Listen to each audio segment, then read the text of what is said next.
Houston. I'm doing this video because my work's slow today.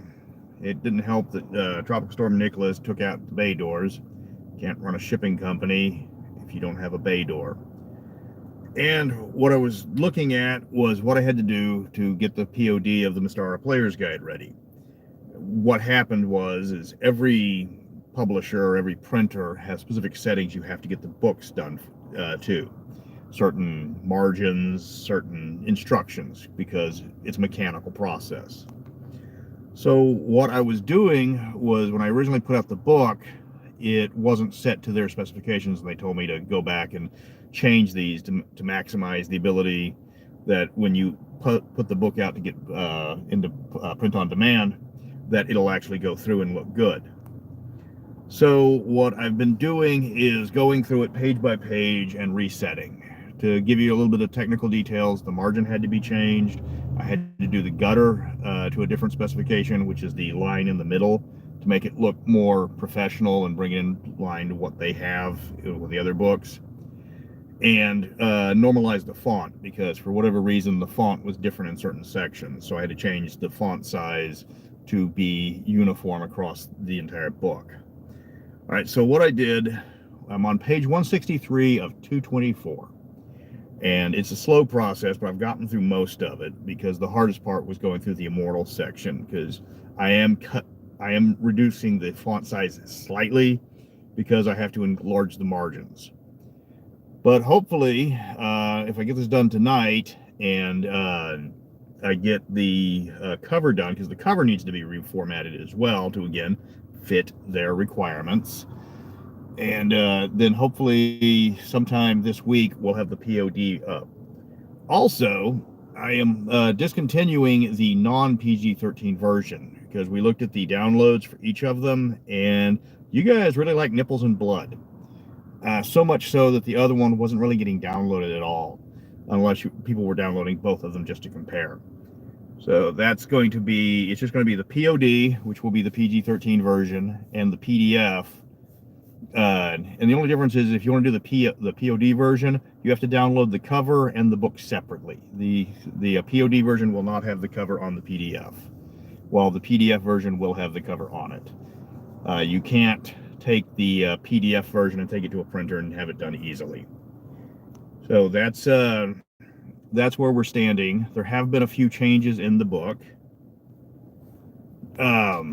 Yeah, there has been a few changes in the book because of the reformatting. There's a few more words missing out of the religion section, especially with the list of immortals, because I had to cut stuff to make it fit. I also reduced the size of all of the art in that section to give me more room. You won't notice it. Then I can try to throw up the non-PG-13 version, but I am on somebody else's website that's hosting it, and he can't host too much of it.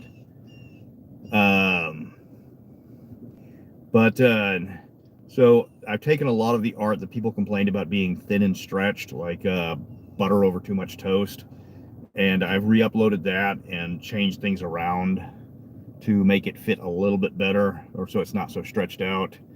I still have to do the magic section, and I have to do the goods and services section, and then that will be it. But everything is looking good. The book has been downloaded, I don't know, 10,000 times. And you guys have paid for my wedding. I have to admit, yeah, you did pay for the wedding, so I gotta thank you for that. That will be on the 2nd of next month. Unfortunately, the coat that they ordered for me was extra large, but in Japanese size, and that coat would have been small on Simone Biles. So, unfortunately, no coat for me. But we will be working on the DMG. That one we're going to be serializing. As I get the art, I will be throwing it out bit by bit until I get the actual final book, because that's going to take a long time to write. That's 320 pages, and the monster manuals are going to be even harder, because art is expensive. It's going to cost me at least $2,000 just to get the artist started on the core of the book. but we're going to be doing play testing and stuff like that. And hopefully this will, turn into something that I can't make a profit off it, that. But, well, I can make a profit, but it all has to be through donations. It's, the Wizards of the Coast has their fan creation policy, and they have their DMs Guild, and never the two shall meet, right? But yeah, that's where we stand right now. There's just got to get it done, got to work on it. I got some new, or actually I borrowed and repurposed some art from Marco Ortiz Walters, because after I redid all the holidays, I realized I had a big gap at the bottom, because the when you shrunk everything, shrunk the font down and redid the margins, it left a big blank spot at the back. So there's actually a new piece of art, but you won't miss most of the stuff that got cut out, because it was just like rewording something to pull a line up where there's like one word on the last line, so you just use a synonym. I'm working on Cyberpunk Red. I was trying to get it out this week. There was a problem because we had a tropical storm. I was without power yesterday. I'll try to do it hopefully tomorrow, because tonight I'm finishing off the book, and then I will get the Red written up and done. There's not a lot to review for Red, because either it was cut and paste, or the rules were done, fixed up a lot of stuff, but it's not a lot different from Cyberpunk 2020 in a lot of cases. And it's really got generic at times. It's like, okay, I'm going to use my Wolver. I'm sorry, now it's a heavy cyber weapon. What's the difference? It's just a heavy cyber weapon. You can have Wolvers, or you can have, Splodoinkers. What's a Splodoinker? You don't want to know. But yeah, I will try to get Cyberpunk Red up. Yeah. I will try to get Cyberpunk Red up as soon as I can, and then after that, I will be doing some Egyptian-styled RPG that was sent to me. They've got a Kickstarter going, and I really need to get to it before the Kickstarter's up. Starship Troopers is going to be 2 down after that. After we do the Ankar, I've got Gamma World, which was given to me, and then I've got Starship Troopers, and then Marvel Face Rip. Okay. The Savage Coast. The Savage Coast book's going to take a while. That book, that setting was a mess. Suggested modules for Mystara for like Beckme or like 5th edition. Because if you want 5th edition, there's a few that actually work out in Mystara if you convert the hell out of it. The biggest problem with Savage Coast was the guy that wrote the player's book and the guy that wrote the Dungeon Master's Guide never actually talk to each other. They didn't work together, so the books contradict themselves. I'm going to be remastering the first 50 videos, so I don't know where Champions of Mystara lied in the whole list of everything I've done. Hey, dated an Australian in college. She's actually, her husband helped me with the book. She was technically she was from Birmingham, Alabama, but her parents were from Alice Springs. Lisa, strange woman. Yeah, Hollow World, I believe, is in the first 50, so that will be remastered. For 5th edition, well, let me see. Actually, the Dragon one, the very first one they did, where you had to go on Caravan, that actually works out incredibly well for Mystara. Yeah, the problem with the Savage Coast is not the setting, it's hammering out all the continuity problems, because where you actually have to set a spot to actually work from, because in the player's guide it says that the red curse is all over the region, and in the DM's guide it's only in the Savage Baronies. I can tell you a funny story about taking a family of Aborigines to an Outback Steakhouse, especially when her dad looked like a black Charles Manson, though he was hilarious. He also nearly died from laughing too hard, but it was like 1992, and I rolled a 1 on a wisdom check. Yeah, I will be doing the remasters of the videos. I've got, well, let me say on those. I've got 5 left, and then I've got Dawn of the Emperors at 7. Then do the Creature Crucibles. and then start hitting the early modules. Yeah, and that's here comes somebody. Yeah, mowing the yard after a hurricane. Let me see. Convert from back me to 5th edition from Mystara. Well, if you can do it, Night's Dark Terror. Good luck in finding it. You're going to avoid most of the companion modules because 5th edition doesn't do high-level play very well at all. Common complaint, not just by me. They do low-level play and they do kind of mid-level play because that's why all the modules are from 1st to 15th or 1st to 10th level. I mean, it's just, come on, guys. You know, when do we get to actually, you know, kick some butt? And then, because when you get to your 20th level module, the high level modules, it's always a dungeon crawl. Let's see. If you want to do low level 5th edition stuff, let's see, Night's Dark Terror. Lost City has the problem with, I was running that one. The Lost City, the problem is they can always just summon food. Clerics ruin that one, or druids. I'm trying to think what else are they. Yeah. And that's the problem with 5th edition doesn't know how to do high level play. So if you're doing like companion, you want to do Test of the Warlords, they don't have any rules for actually running a kingdom. And then if you wanted to run Red Arrow Black Shield and just go into the all out, they don't have rules for mass combat. So if you want to do Legacy of Blood, you know, you're just going to have to wing it because it's a great module. Curse of Xanathar would actually be good because that's the one with it's a dungeon crawl and it's a wilderness exploration and it's a mystery and it kind of touches all the major bases. It's actually one of the few that touches all of the 3 pillars. That one that I don't, their philosophy behind 5th edition that I don't really care for.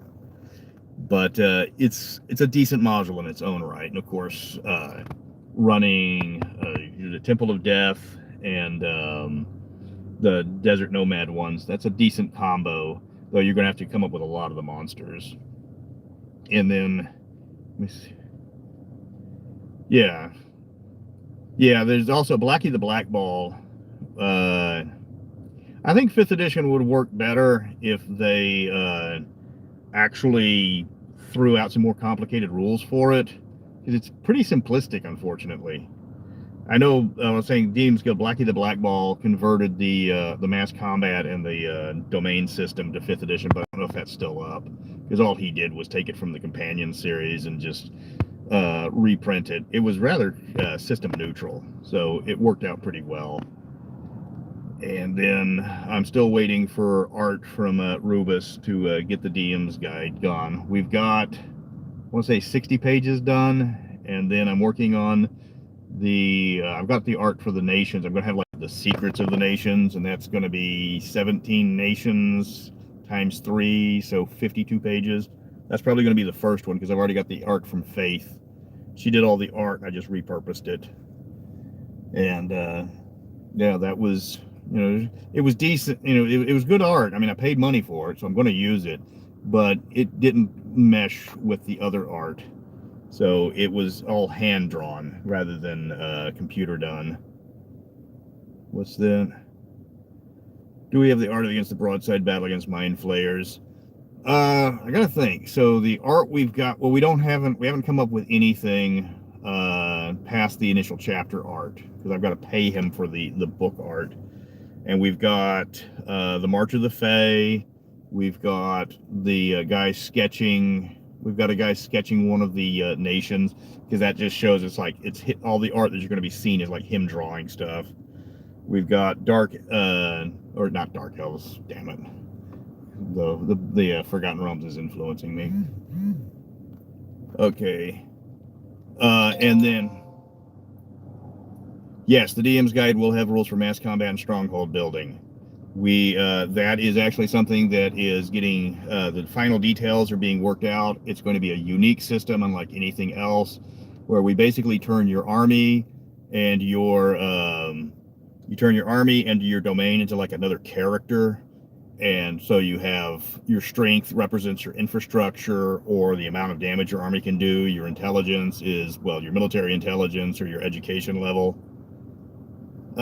No, it is not possible to kickstart this.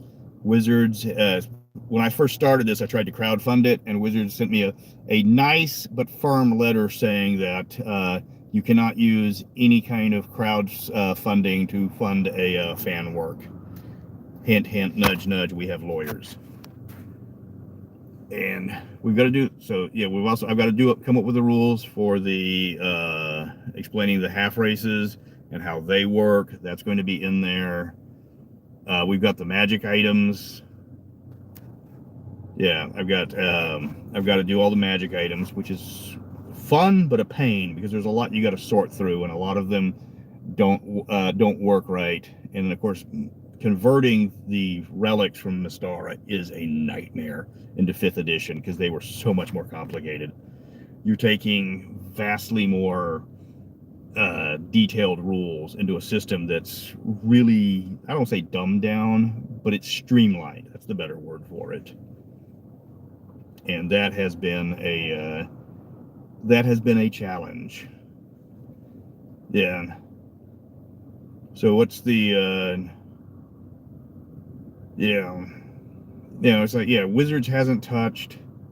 We expect they're going to do something with Dragonlance. The Hickmans and Weiss are like monsters. Let me see. How an ninja? Well, pretty much. How would people react to a humanoid? Depends on the humanoid. Uh, right now, 6th edition, with the way they're going, and this is just me becoming a little bit jaded and bitter, would be even more streamlined with even with everything thrown in and just blended together like the Forgotten Realms does now. Like, I hope not, but the way I've been seeing everything, that's the way it's been going. You know, everything has got this pseudo-Victorian style where everybody's dressed neck to toe. Yeah.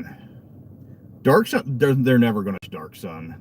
I really don't think they're going to touch Dark Sun because they've had, what, 3 attempts to try to get psionics right? They've never gotten psionics right. It's just something that doesn't, you know, even earlier editions, they never got psionics right. Yeah, I don't think there's going to be a 6th edition, not while 5th edition's making money. Milk the cow while it's producing, you know. Yeah, and they're going to be, and they keep coming out with Magic the Gathering stuff. Yeah, it's like, and yeah, and you got to remember, I mean, this is something that's coming up, or this topic will be coming up very soon because I'm going to be doing the humanoids or the Orcs of Thar, and humanoids actually take half their charisma when talking to non-humanoids and vice versa, because humanoids are reincarnated evil souls. They weren't there. It's not a. They are designed to be the way they are, and they have choices on how to be evil. It's not like these, like, well, if they were born evil, it's like, no, they get to decide how they get to be evil. There's a lot of different ways to be evil. Like, some of them are like, you know, like brutish thugs. Others are more like in the line of, you know, IRS agents. They have options, but they still want to get the most for themselves more than anyone else. Yeah, and I don't think as long, because now they got the new Strixhaven. I would have wrapped, you know, I'm going to look at the Strixhaven just to see if I can convert that to the Glantry's Great School of Magic, because the Great School of Magic is so much more interesting. Yeah. Well, the Alfheim orcs are all from what it was, they're neutral, where they're, and there's not many of them. They're kind of the exception. Yeah. Well, everything's mentioned in the DM's Guild. They even mentioned Birthright in the DM's Guild. Or not the DM, I'm sorry, the DM's book. And there are ways for the humanoids to get, or to stop being evil, because the Gracalia Gnolls are definitely neutral, though we have to be, you have to explain that away. What level for Mystara, so I can give you an idea. If you want something quick and easy, you know, Rahazio or Palace of the Silver Princess. If you want something a little bit more complicated, go with Veiled Society. That one's actually really fun to play in 5th edition because it's all it's all conspiracy and stuff. Though don't let them read the back of the module or the front of the module because they give away the killer. Not the best design choice. They keep doing the Magic the Gathering ones because they don't have to pay royalties. That's the reason why we have Theros, because they wanted to do an ancient Greece. And, you can't trademark Zeus. Level 1, yeah, throw a Veiled Society at them. That no one's going to, it's a non-dungeon crawling first edition module. And those are rare and dirt.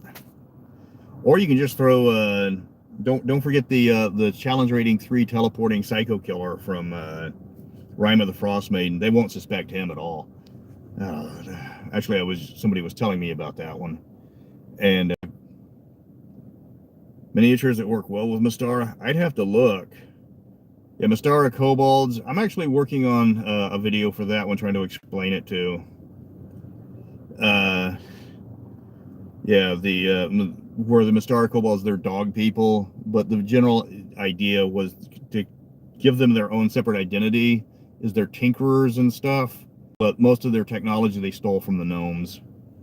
Gives them a different feel, and also ties in with that gnomish one the gnomish faction that I came up with, where all the playtesters, instead of being horrified by what the gnomes were planning, started embracing it, to the point of they were going back asking if they had anything stronger than mustard gas. Yeah, that's player characters for you. You give them mustard gas and they come back and ask if they can get some sarin instead, because it works better. But still, you roll in a couple of canisters of this, and that's the whole point. Yeah. Level 5 Karamikos area for 5e. Well, let's see. That would be, you're going anything into you're probably going into the interior of it, or somewhere near Fort Doom. Granted, Fort Doom is like 2 weeks away, because I'm going to be introducing that. Yeah. Yeah, the Gazetteers were what made Mystara so good. Because basically, unlike every other one where he's like, okay, here's your book, and you have you have 5 paragraphs on this one, or maybe 2 paragraphs on this nation. Here's 96 pages on an entire nation. And then now we go on to the next nation, and here's 64 to 96 pages.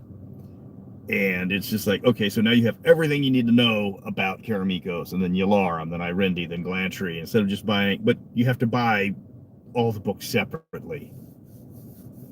Yeah. And I wish they would print the maps separately, because that's what's ruining the PDFs. Even if you take them to get printed, you still have the little bitty maps. And that's a problem with the Mystara Player's Guide. Yeah. Mototor, I haven't gotten the map, but it's going to be basically central north. Because it's surrounded by the mountains, and the mountains are all up towards the north. Though I am deleting as many mountains as I can possibly can. Yeah, I have, Thorfinn helped me with all the maps, and their biggest thing is you can't skew them. Yeah, fold-out maps or sectional maps. Fold-out maps would be so much better, because I'm taking maps that are supposed to be 4 times the size they are now and shrinking them down, because I can't, if I cut them out, it takes up too much space, and if I shrink them down, then I lose details. Yeah. Yeah, if you're going to go murder hobos, just send them into the Alton Teps Mountains, and there is a lot to murder there. Or the Colossus Mountains, just up towards the north. Especially, there's always caravan duty.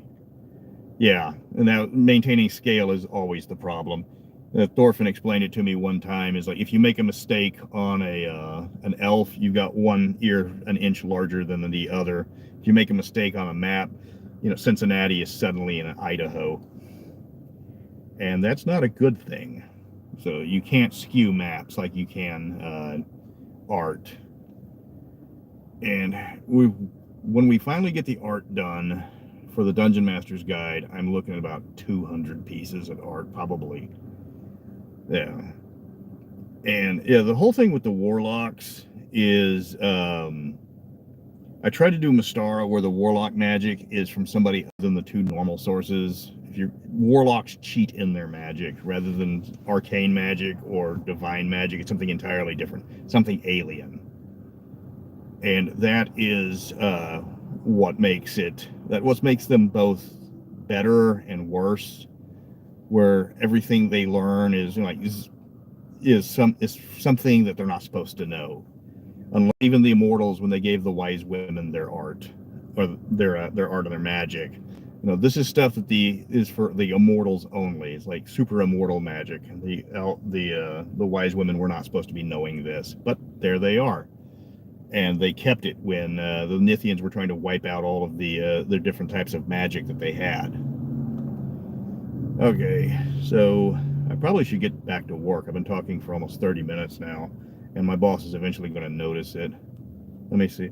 Use help with a plate to red curse. Yeah, when I get to the red curse, I mean, there's not much to do with the red curse. You've got like 3 rules for it, but getting it right in 5th edition. The problem with 5th edition and the red curse is the 5th edition does not like penalties at all. They don't want you to take negative penalties to hit. They don't want to give you negative penalties for character creation. Taymoran Civilization is on the list. The list is currently over a year long and growing. I just added Drolums and Hakon of Haldemar to the list yesterday. Yeah. And then you just have, when you're doing the playtest, you just have to, you got to assembly line it. Just run every possible scenario and see what happens. But, okay, guys, I do have to get back to work. I am not supposed to be here. Maybe when if I'm ever having a slow day again, I can start this again. I can show you another side of lovely, sunny Houston. The joys of living inside of a swamp.